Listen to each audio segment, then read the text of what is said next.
Bien, buenas noches. Vamos a seguir desarrollando el tema que teníamos previsto. Vamos a tratar de abordar en esta primera sesión tres cosas que están pendientes.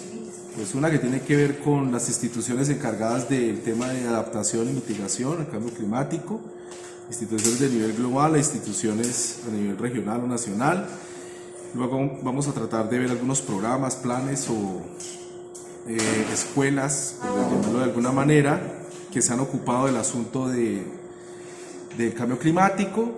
Y finalmente voy a presentarles un balance científico que han hecho en el Centro Tyndall, pues que es muy reputado porque sigue el día a día sobre los cambios en la conducta individual y de los colectivos a nivel planetario sobre el tema del cambio climático. El Centro Tyndall del Reino Unido. Entonces, más o menos es lo que vamos a tratar de hacer con el fin de ordenar la exposición. Bueno, a ver, sobre el tema de las instituciones que están encargadas de promover o de financiar el tema de mitigación y adaptación, pues ustedes saben de sobra, pues la más señalada es el panel intergubernamental que está coordinando permanentemente investigaciones científicas al respecto sobre el tema de emisiones de gases de efecto invernadero. Bueno, especialmente se concentra en el tema de carbono, con el objetivo de descarbonizar la economía en el planeta. Y pues por supuesto hay un equipo interdisciplinario de científicos muy importante que permanentemente nos está nutriendo con informes. Bien, tenemos una suerte de institución, ¿no? Pues también muy importante, que es el Protocolo de Kioto, que ustedes ya muy bien saben sobre sus propósitos, que muchos países, como ustedes también ya saben, pues no lo han suscrito, ¿no? Sencillamente no están de acuerdo con las metas que se ponen allí. Desde el Protocolo de Kioto pues se ha animado permanentemente la idea de un mercado de bonos de carbono que tiene todas las distorsiones que hemos visto en sesiones anteriores de manera muy general.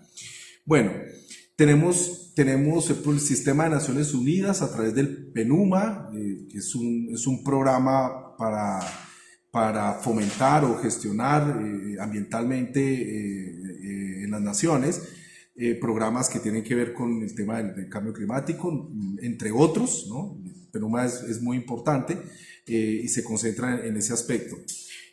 También encontramos, por ejemplo, programas del Banco Mundial, del Banco Interamericano de Desarrollo, la FAO, la UNESCO también tiene manuales o programas educativos para ambientalizar el currículo.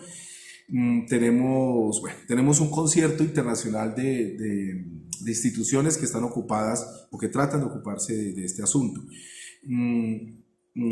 A nivel, por ejemplo, nacional, bueno, se me olvidaba las normas ISO, las 18.000 y otras, que tienen que ver también con gestión ambiental. Es decir, el hecho de que la gente quiera certificarse en cualquier país del mundo y la institución ISO pues también obliga a ciertos cambios en prácticas de uso de recursos, bueno, optimización de energía o reciclaje, bueno, es decir, son instituciones privadas que también apuntan a estos propósitos. Conservation International, la WWF, como ustedes también ya saben, es decir, son instituciones privadas financiadas con fondos públicos. Muchas veces hay denuncias de financiaciones provenientes de las industrias contaminantes a las propias organizaciones internacionales que hacen gestión ambiental. Uno de los últimos libros de Renan Vega sobre el capitaloceno, ustedes lo pueden leer, está disponible en las librerías. Allí pues denuncia a la WWF, ¿no? Y denuncia a otras instituciones, entre comillas, ambientalistas que se ocupan de este asunto y cómo sus presupuestos están financiados por parte de industrias contaminantes o por parte de fondos que se sospecha que tienen prácticas contaminantes. Bueno, También tenemos, bueno, a nivel nacional, es decir, el Ministerio del Sistema Nacional Ambiental, coordinado por el Ministerio de Medio Ambiente. Tenemos las corporaciones autónomas regionales, que ustedes también las conocen.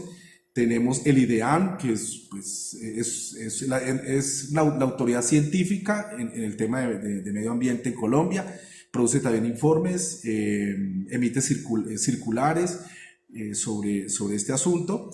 Nos señala situaciones de riesgo que tienen que ver con eventos climáticos extremos, como inundaciones o como eventos extremos de calor, ¿no? O incendios forestales, ¿no? Potencialidad de incendios forestales. Por ejemplo, la USAID también y la Unión Europea, a través de la Comisión Europea, tiene varios programas que financian agendas ambientales aquí en el país y obviamente en distintos lugares del mundo.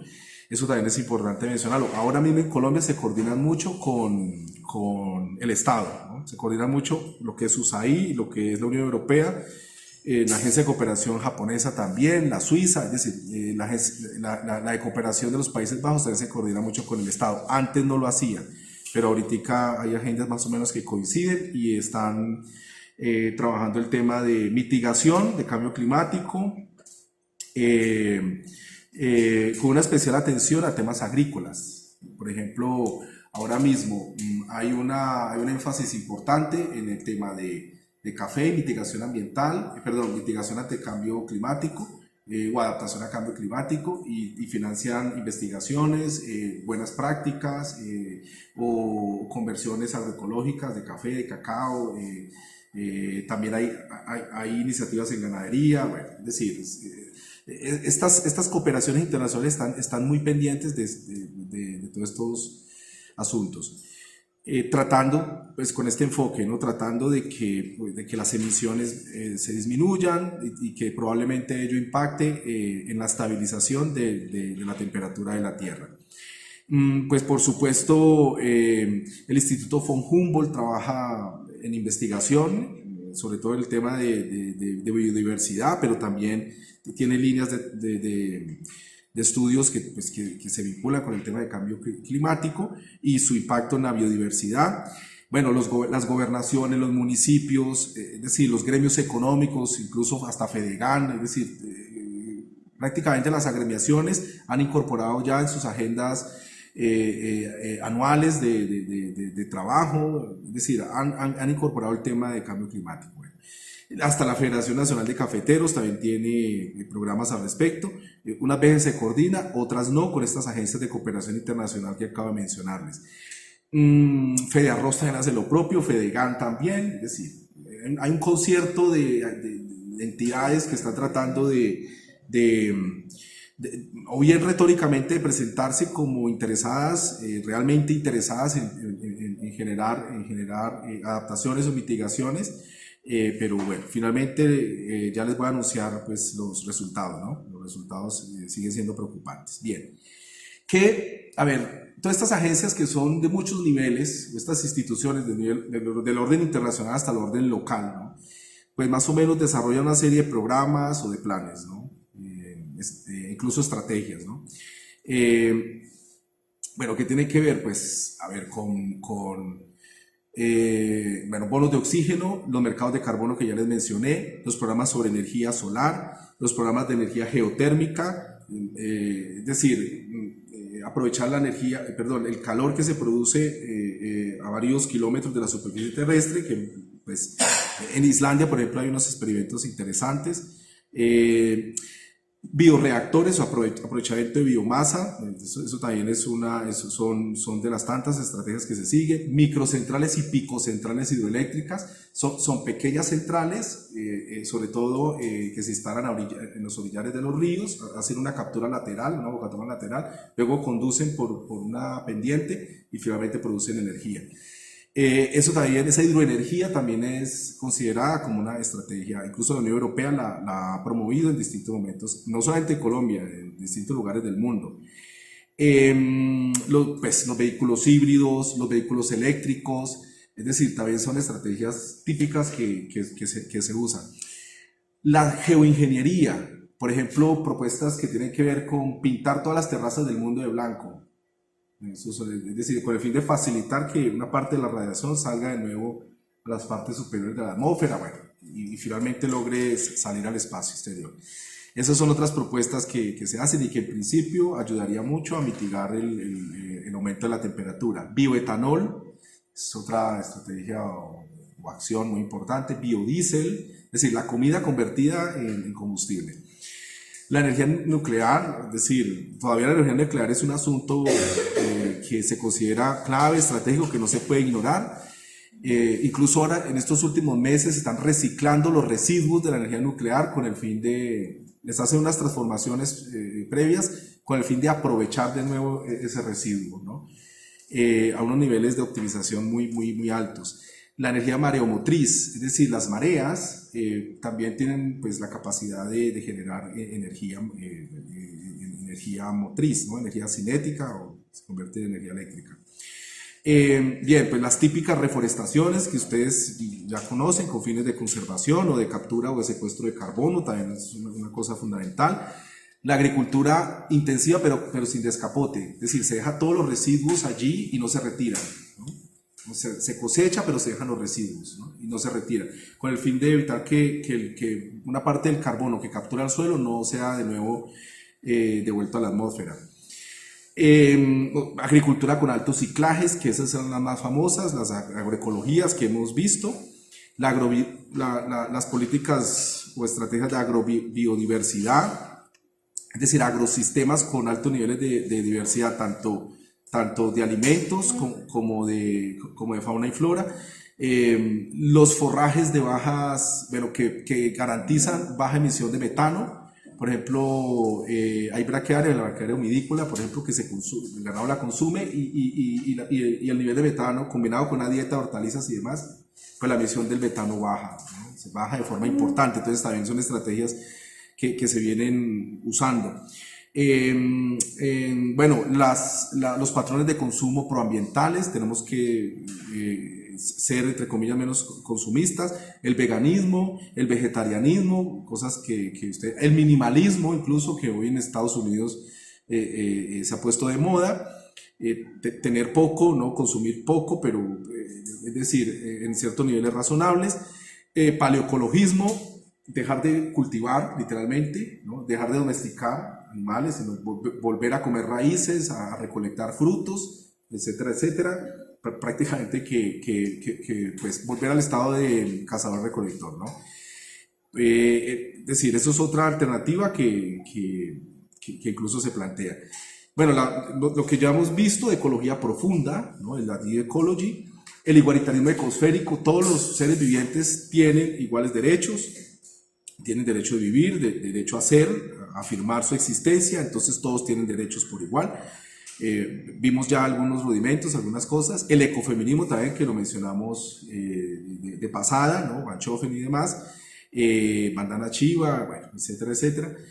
Y la ecosofía, pues lo deja al final porque es la gran impulsora de los movimientos pedagógicos contemporáneos que tienen que ver con pedagogía ecológica o pedagogía ambiental, ¿no? La ecosofía.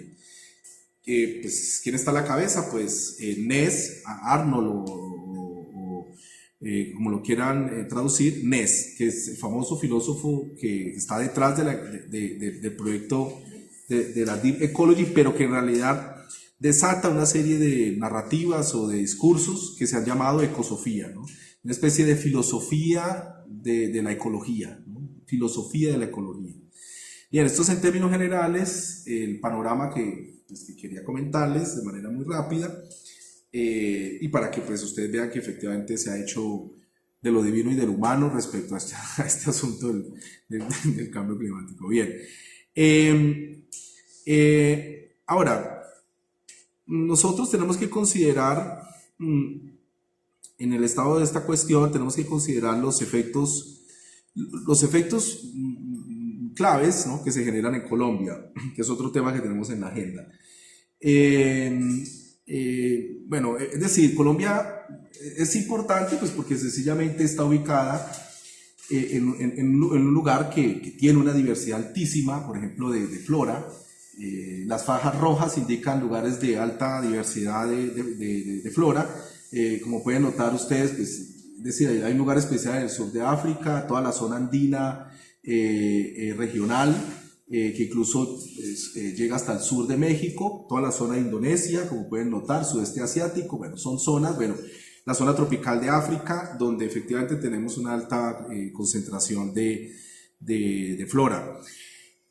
Eso en principio podría estar amenazado no solamente por la acción antrópica, sino indirectamente por el cambio climático. Es decir, se han estudiado estos impactos, bueno, aquí no podemos entrar en detalle, pero los que quieran hacerlo pueden revisar la literatura y los mapas que les voy a presentar. Esto es a nivel global, ¿no? Y miren especial, el lugar especial que tiene Colombia, que tiene, bueno, Panamá, Colombia, Ecuador, una parte de Brasil, una parte de Bolivia y una parte de Perú, incluso hasta el norte de Argentina, se ve que allí hay una altísima concentración de diversidad de plantas, y esto hay que tenerlo muy presente. Bien, si ahora miramos, por ejemplo, esta distribución de la diversidad, por ejemplo, anfibios, reptiles, aves y mamíferos. Bueno, es decir, es que es extraordinario. A ver, lo que tiene que ver con reptiles, somos primeros en diversidad. En lo que tiene que ver con mamíferos, somos primeros en diversidad. Pero si vemos, por ejemplo, en aves, estamos segundos. Si vemos, por ejemplo, anfibios, somos segundos. Bueno, en flora somos los campeones, ¿no? Las fuentes están allí y bueno, es importante que ustedes lo tengan muy presente. Y también allí pueden también notar las diversidades continentales o por países, para que puedan contrastar, ¿no? Esas diferencias. Por ejemplo, Indonesia, nosotros estamos por encima de Indonesia lo que tiene que ver con reptiles. Eso, es decir, es una característica excepcional. Con mamíferos, por encima de Indonesia también, ¿no? Bueno, y flora, a ver, un ejemplo sencillo, China. Estamos extraordinariamente por encima de China.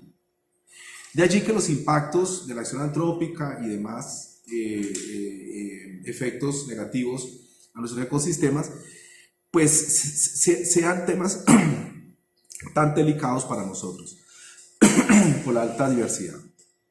Bien,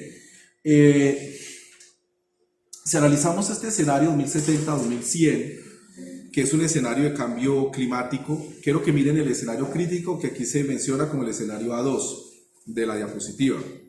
Les voy a ir narrando para que pues en la presentación quede nítidamente expuesto lo que tenía que decirles aquí al respecto, ¿no? Si ustedes miran el escenario más crítico, que es el A2 correspondiente al cambio en la temperatura media de Colombia, esto se hace con base en la serie 1961-1990. Con base en esa serie de datos nosotros hacemos una extrapolación con base en informaciones que se han colectado, en el IDEAN especialmente, y se hacen estas proyecciones. Entonces, en el escenario de cambio climático que aparece aquí, que es el escenario crítico, pues, ¿qué podemos percibir? Bueno, primero que, como ustedes ya saben, nuestra población está extraordinariamente concentrada en la zona andina. O sea, nosotros tenemos una buena cantidad de personas viviendo en la zona andina. ¿Qué notamos o qué podemos ver? Incrementos de la temperatura media en Colombia superiores al 4%, a 4 grados centígrados, disculpen, 4 grados centígrados. Tenemos Valle del Magdalena, casi todo el Valle del Magdalena está afectado con ese escenario probable. Santander del Norte, curiosamente, siempre aparece en varias modelaciones, aparece así. Buena parte de las sabanas de la costa también aparecen afectadas. Bueno, y el resto del país, bueno, una parte de la costa atlántica, sobre todo donde hay una buena presencia, una buena cantidad de población, ¿no? Allí aparece como un escenario de aumento extraordinario de la temperatura. Y el resto del país, o casi el resto del país, tiene incrementos proyectados entre 2 y 4 grados centígrados. Y efectivamente, cuando ustedes ven el mapa global de estos escenarios críticos, Colombia siempre está en los polígonos que corresponden a daños mayores, ¿no? A efectos mayores, a efectos extraordinarios. ¿Bien? Ahora, por ejemplo, si nosotros miramos el tema de las precipitaciones, que es un asunto también importante que me interesa rescatar.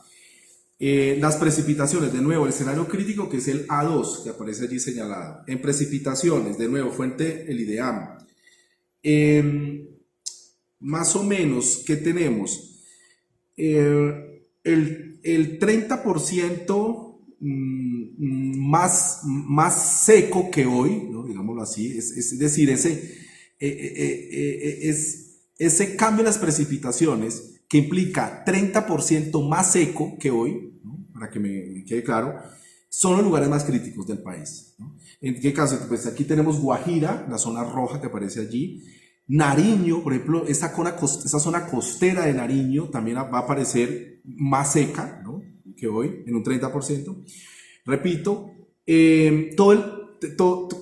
todo el piedemonte amazónico, curiosamente, también aparece bien afectado por esa disminución de la precipitación. Y Santander del Norte también. Curiosamente, Santander del Norte otra vez aparece en este modelamiento como una región que resulta afectada. Bien, en una situación contraria, es decir, que tengamos 10 al 30% más lluviosidad, más precipitaciones que hoy, en otra situación extrema. ¿Qué tenemos? El norte del litoral pacífico, ese norte es bastante lluvioso ya de por sí, Tadó, etcétera, supera los 8.000 milímetros al año, es de las zonas más lluviosas del mundo, incluso hay años que rompe el récord siempre. En la región Caribe también tenemos zonas donde vamos a sufrir, el norte del litoral pacífico y Buenaventura, ¿no? Lo que aparece en azul oscuro, ¿no? Son esas zonas que vamos a tener entre 10 y 30% más lluviosidad en este escenario, 2070-2100. Bien, y en el intermedio, lo que tiene que ver en cambios entre el 10 y el 30% más seco que hoy, como en el intermedio, que tenemos toda la zona andina, casi toda la región Caribe y todo el sur del litoral pacífico. Situaciones en las cuales la lluviosidad o la pluviosidad baja, es más seco entre 10 y 30%. Eso es en términos generales las predicciones que hay sobre cambio climático entre 2070 y 2100. Y como pueden ver, pues las afectaciones son importantes y bueno, pues no está de más que ustedes las tengan muy presentes. Bien, ahora bien, con todos estos elementos, ¿cuál es el balance, no? Pues el Centro Tyndall, como les mencioné inicialmente, ellos tratan de monitorear cuáles son los avances que hay sobre avances que sean proambientales o proecológicos que permitan mitigar el cambio climático, ¿no? Ellos le llaman cambio ambiental global, o sea, el cambio de conductas de las personas o de los colectivos que aseguren un cambio ambiental, de las conductas ambientales con el fin de mitigar o de disminuir los efectos del cambio climático. Bueno, en términos generales les debo decir qué dicen los grandes expertos, ¿no? ¿Qué dicen los grandes expertos al respecto? Se dividen en dos más o menos las opiniones, unas que son muy optimistas y otras que son muy pesimistas, por decirlo rápidamente. Por ejemplo, Rockström dice, mire, ya excedimos los límites de sostenibilidad ambiental del planeta. Prácticamente que lo que digamos de aquí en adelante no tiene mucho sentido. Podemos hacer algunas mitigaciones, pero en realidad es muy poco lo que se puede hacer y da sus razones científicas. Pogge, por ejemplo, Rifkin, otro autor, son optimistas, dicen muy conocidos. Les estoy mencionando personas que son referentes en el debate contemporáneo.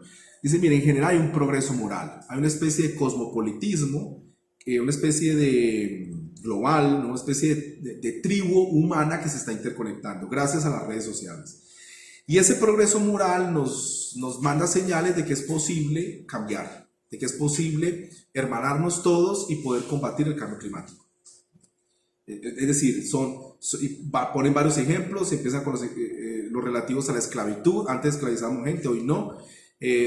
Antes considerábamos ignorante a todo el mundo, etcétera, etcétera. Hoy todos, o en la mayoría de las naciones, el alfabetismo es dominante, el analfabetismo es una situación de bajos porcentajes. Es decir, hay una serie de ejemplos que nos están permanentemente recordando, según ellos, que hay un progreso moral de la humanidad, una especie de tribu humana que se está reconectando de nuevo, y que en principio pues éramos una sola, ¿no? Por decirlo de alguna manera.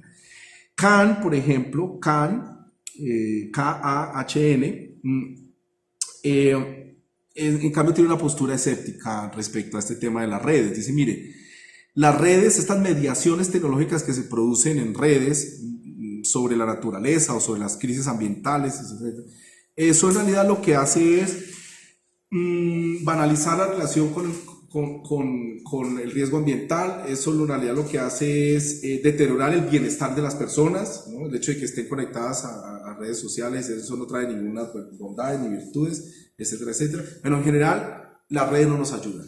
Es dar like no significa que yo tenga una conducta proambiental.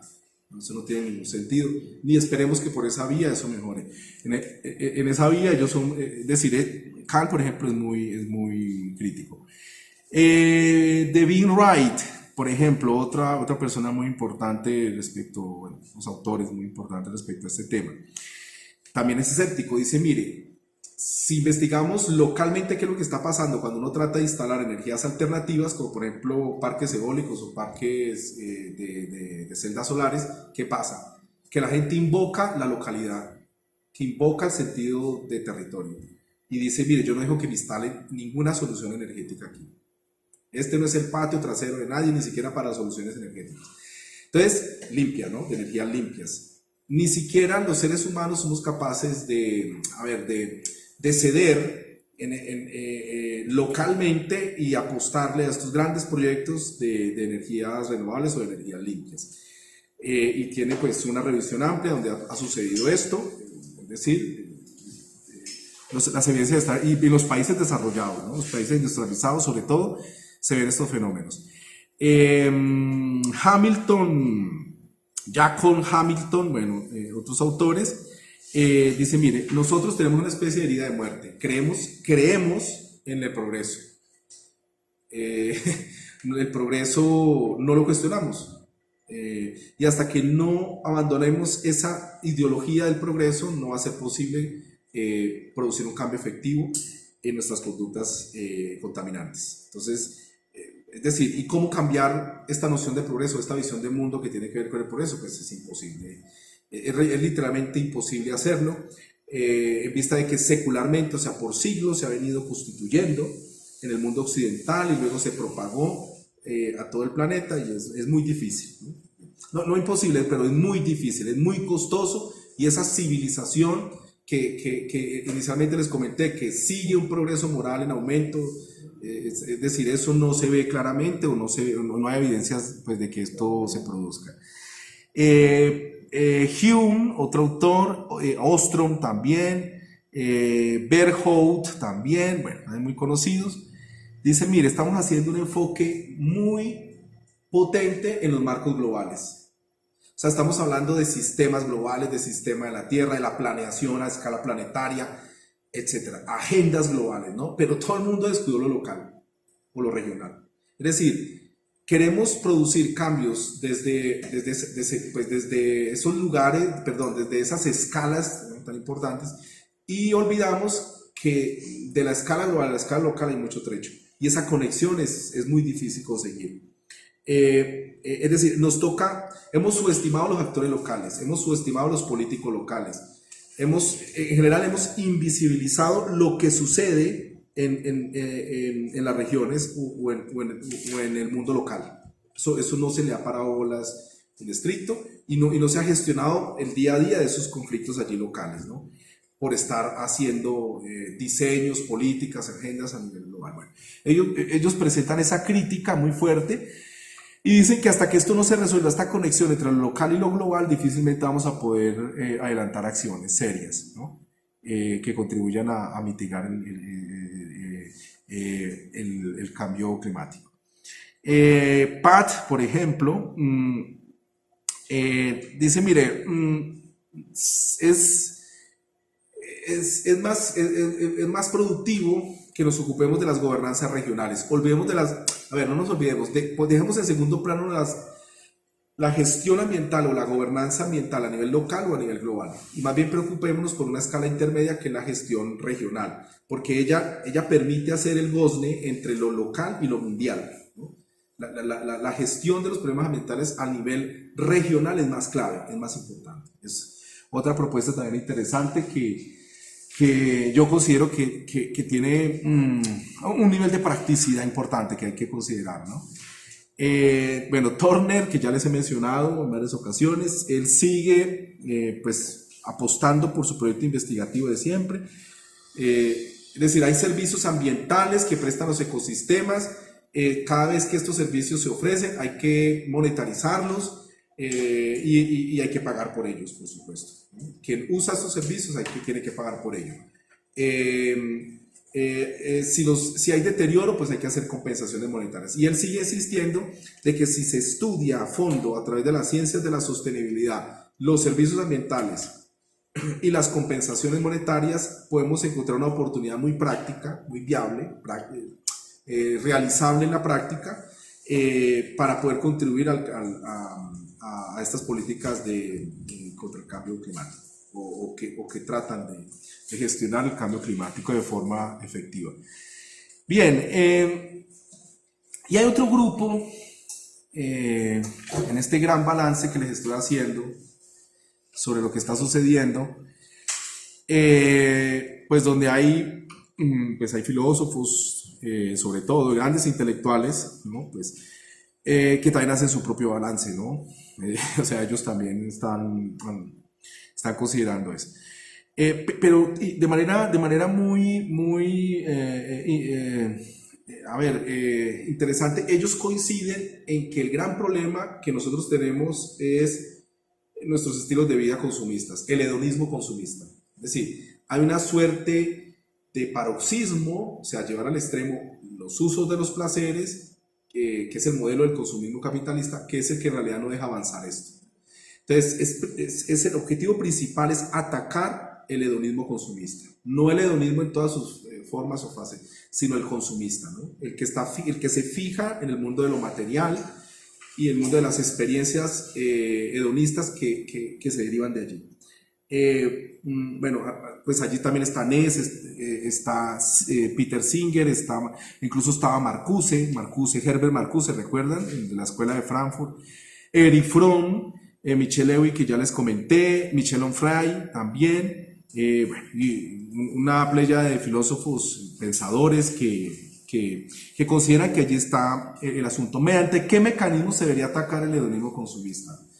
Bueno, hay una variedad enorme, pero más o menos todo se resume en una especie de serenidad estoica, ¿no? O sea, tenemos que tener autocontrol, tenemos que tener moderación en el uso de los placeres, tenemos que tener una ética del consumo, debemos tener autoconocimiento, que ahorita más adelante en la segunda parte de la sesión lo vamos a ver. Autoconocimiento es importante, conocernos a nosotros mismos, conocer nuestros límites, conocer lo que nos satisface, lo que nos agobia la existencia, lo que nos deprime, lo que nos genera ansiedad, lo que corresponde a experiencias auténticas y nos llenan de vitalidad, nos llenan de alegría. Toda esa doctrina al respecto, bueno, también está allí, ¿no?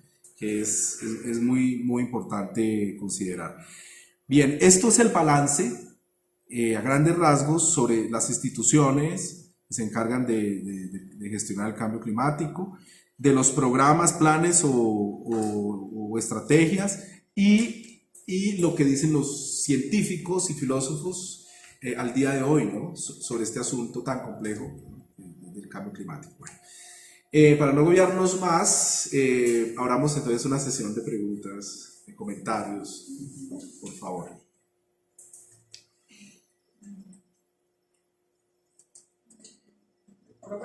Sí, más durito, porfa, para el audio. Cuando usted habló del protocolo de Kioto, sí, a mí me sonó que hace algunos meses Bolsonaro dijo que iba a continuar con la expansión agrícola y otro tipo de proyectos en el Amazonas. Y él decía pues que ellos no eran, digamos, como, no estaban guardando, digamos, como esa masa boscosa para el beneficio, digamos, del mundo. Porque ponía como ejemplo que países industriales, a veces con este tema de los bonos era como una estrategia, porque digamos cuando se conservaban los recursos en otros países, ahí hacían uso digamos, de estos recursos. Entonces, como, bueno, ustedes conserven esto, le damos unos bonos, que es lo que hacen las Naciones Unidas, pero cuando hay escasez de recursos, hacemos uso de eso que estamos, entre comillas, protegiendo. Entonces, ese tema me parece como un poco, pues, como turbio ahí. Sí, sí, pues en realidad le explicita lo que muchos planificadores económicos no querían decir en Latinoamérica. O sea, todos los que tienen de alguna manera que ver con la cuenca amazónica piensan lo mismo que Bolsonaro. Es decir, nos tienen que dar la oportunidad de desarrollarnos a través de la contaminación o de la deforestación o de la degradación ambiental, como lo hicieron ellos. Esa desventaja es también una brecha de competitividad, de productividad, de acumulación de riqueza o de capital que nosotros pues no hemos usado. Esa oportunidad debemos usarla. Pero en realidad lo que hace él es, a ver, en realidad lo que me gusta de eso es que lo explicita, no lo pone en el debate, pues no es deseable, ¿no? Pero que lo haga, pero en realidad la mayoría de los planificadores económicos lo piensan así, piensan de esa manera, que los recursos ambientales son recursos, literalmente. Se agoten o no, no importan, son medios para producir crecimiento económico, no son fines. Es decir, los bienes ambientales no son fines en sí mismos, son medios, son instrumentos, son puentes para alcanzar prosperidad, bienestar y crecimiento económico. Así lo ven ellos y está... A ver, a mí me parece que lo explicitó. Sí, lo explicitó. ¿Sí? Profe, entonces, de acuerdo con lo que usted ahorita mencionaba sobre lo que la idea de progreso de Kant, o sea, ¿usted está de acuerdo con esa idea o qué piensa sobre la idea de progreso de acuerdo con lo que menciona de Kant? Pues, a ver, es decir, yo considero que, es decir, la civilización es una biocenosis también, es decir, es una lucha por la existencia. Y yo también tengo cierto escepticismo, ¿no? Creo que el mismo que él pondera, más o menos el mismo escepticismo. Y uno no deja de ver una luz de esperanza, ¿no? De que las cosas cambien, ¿no? Sí, pero es decir, realmente lo veo difícil, ¿no? Que esto se produzca. Esto lo he mencionado, por ejemplo, en las clases de pregrado y los estudiantes quedan atónitos, ¿no? ¿Qué pasaría si todas las predicciones o todos los modelamientos de cambio estuvieran errados? Que eso ha pasado. Ehrlich, por ejemplo, creo que se llama él,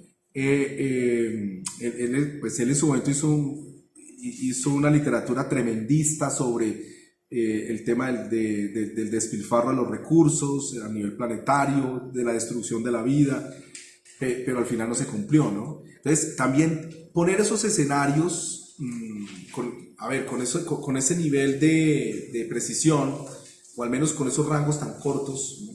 de valoraciones sobre el cambio climático, etcétera, etcétera, también trae sus riesgos, que si eso no se cumple, pues inmediatamente toda la comunidad científica que lo avaló queda desprestigiada, ¿no?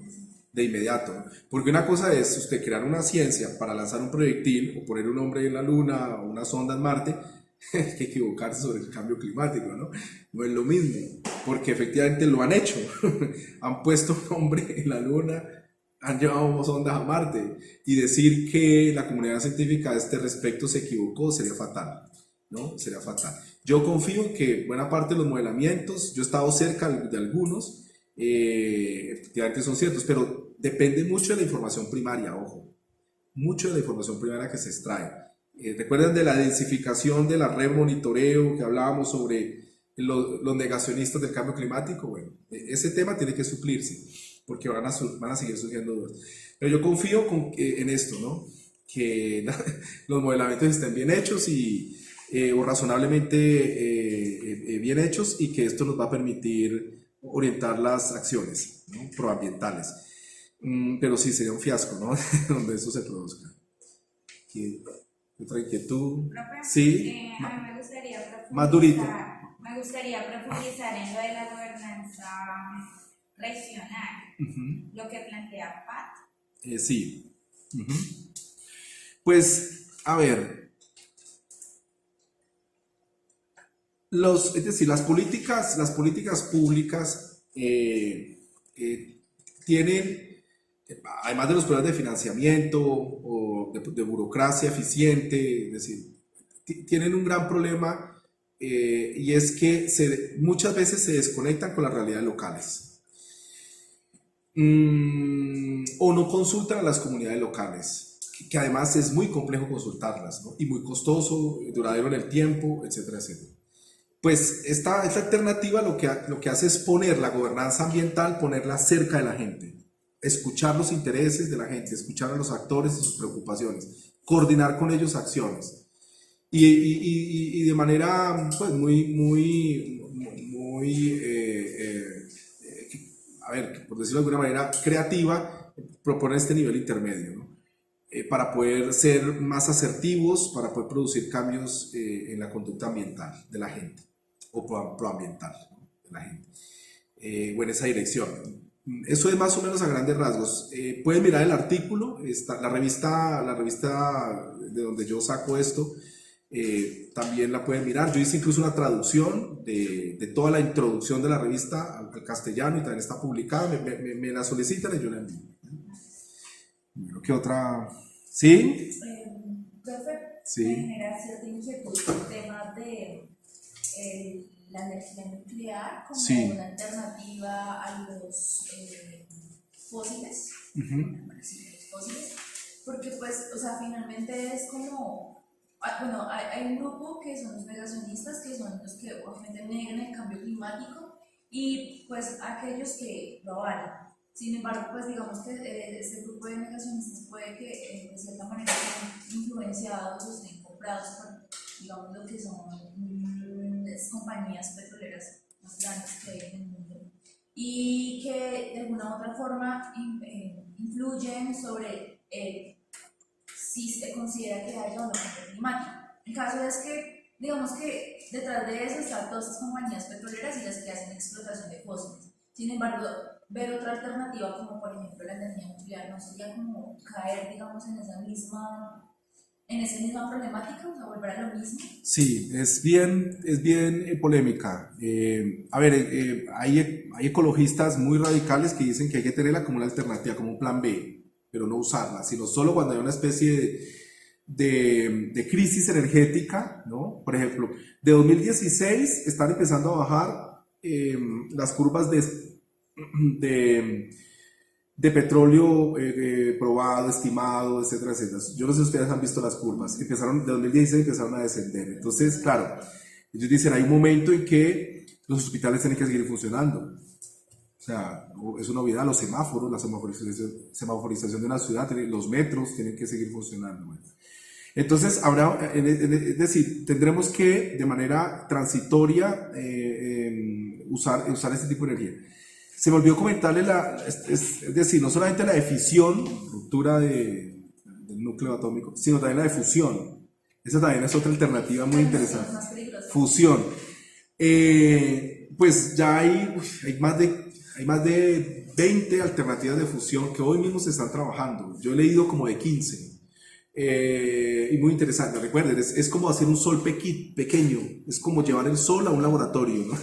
Crear un sol pequeño, ¿no? Pues, fusionar los átomos de hidrógeno para que produzca helio, bueno, y en estas reacciones esto libera mucha energía, y esa energía es un plasma, y ese plasma es el que se aprovecha, ¿no? Es como un reactor, ¿no? Y al final pues se produce energía eléctrica. Es más o menos lo que hay, y esa sí sería pues, limpia, ¿no? Esa sería limpia.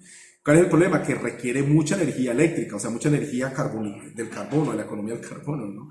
Para que funcione, bueno, por ahora, ¿no? Por ahora, pero se está experimentando. Hay otros experimentos también, el MIT tiene avances en el tema y es reproducir artificialmente la fotosíntesis. Recuerden que la hoja rompe la molécula de agua, hidrógeno y oxígeno, ¿sí recuerdan, no? La rompe, ¿no? Eso es extraordinario. Pues crearon una película que cumple esa función, ¿no? Entonces rompe la molécula y produce hidrógeno, oxígeno e hidrógeno por separado, ¿no? La rompen. Y ahí se puede aprovechar industrialmente pues una fuente energética. El problema es que tocaría envolver varios planetas para que la película fuera útil, ¿no? Ese es el gran problema, la eficiencia de esa película que reproduce la fotosíntesis. Bueno, esas son cosas muy novedosas que ustedes pueden encontrar en Nature. Se han publicado varios artículos sobre esas alternativas, ¿no?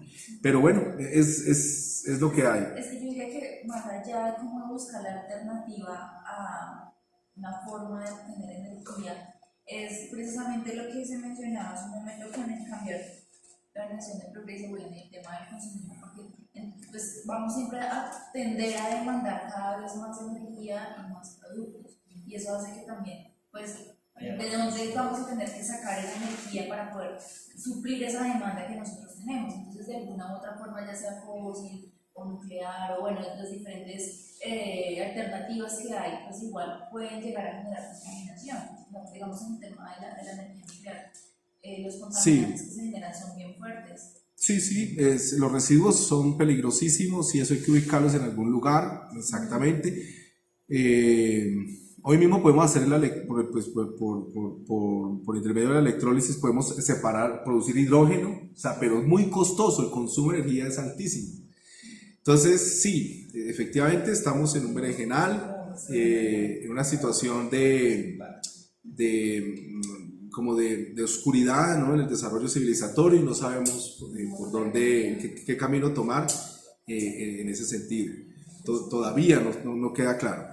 Incluso hay unos filósofos que hacen unas especulaciones al respecto, y es que la única manera de poder superar la crisis civilizatoria, no solamente pobreza, desigualdad, sino también por contaminación y cambio climático, es si aparecen unos extraterrestres. O sea, si aparecen los extraterrestres, nos uniríamos como especie, mejoraríamos mucho nuestra manera de relacionarnos con nuestros hábitats, con el fin de, bueno, obviamente habría un solo enemigo al cual combatir y optimizaríamos los recursos, volvería la hermandad de la tribu ancestral y combateríamos como un solo cuerpo a los extraterrestres. Pero lo dicen, y varios filósofos muy serios, que ahora no recuerdo, pero bueno, en parte tiene razón, ¿no? Es decir, antropológicamente la tesis es fuerte, el gran problema es que tienen que aparecer, ¿no? Eso es hasta ahora es una metafísica, ¿no? Es una apuesta todavía metafísica. Bueno, ¿qué otras inquietudes?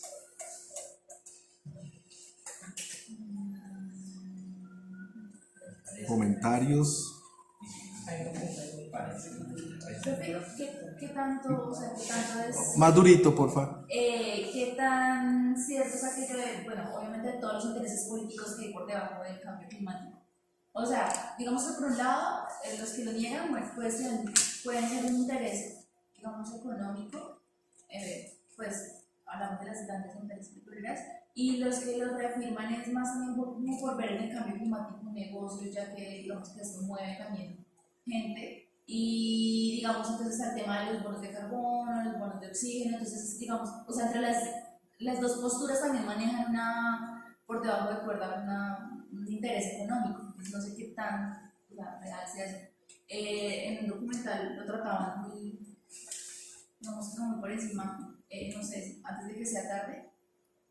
Demasiado tarde. Antes de que sea tarde, Nacho, donde sale Leonardo DiCaprio. Un documental que habla de todo este tema del cambio climático. Sí, pues es muy probable. Es más, cuando vimos psicología política, yo les dije, hay sesgos cognitivos incluso cuando usted tiene intereses en el tema del petróleo, en el tema de la minería. Es decir, cuando usted tiene intereses en eso, ni siquiera puede ver la evidencia científica, no la puede sopesar bien. Y es normal en la psicología humana. Entonces, a mí en realidad no se me haría raro, y así se aprecie en el nivel cognitivo las estadísticas, los impactos, los modelamientos científicos. Eso no necesariamente conduce a un cambio de convicciones, a un cambio de estilos de vida o un cambio de proyectos empresariales. De ninguna manera conduce a eso. Echamos mano de otra alternativa. Por ejemplo, creemos los tecnófilos, ¿recuerda? Los tecnófilos que lo vimos, es decir, yo creo que la tecnología va a resolver todo. Entonces no me preocupa la situación. Más bien invierto en desarrollo tecnológico para que resuelva el daño que he hecho en los ecosistemas. Es una cosa altamente probable, ¿no?, que suceda esto. Y que la investigación científica de los negacionistas pues pues hay evidencia, ¿no?, de que está financiada pues por las compañías petroleras, que hacen uso del combustible fósil, y de otras compañías, ¿no?, por supuesto. Incluso los estados, hay estados que deben estar interesados en que eso funcione así. ¿Por qué? Porque los estados también están, recuerden, como les he mencionado, están coaligados con las empresas. Los estados no funcionan solos, funcionan coaligados con gremios, con empresarios, en general con capitalistas o agentes del mercado. Es imposible que funcione el Estado sin ellos, o al revés, es imposible que el capitalismo funcione sin que exista una colusión con el Estado. Bueno, en mi perspectiva, no hay más inquietudes. Bueno, entonces dejamos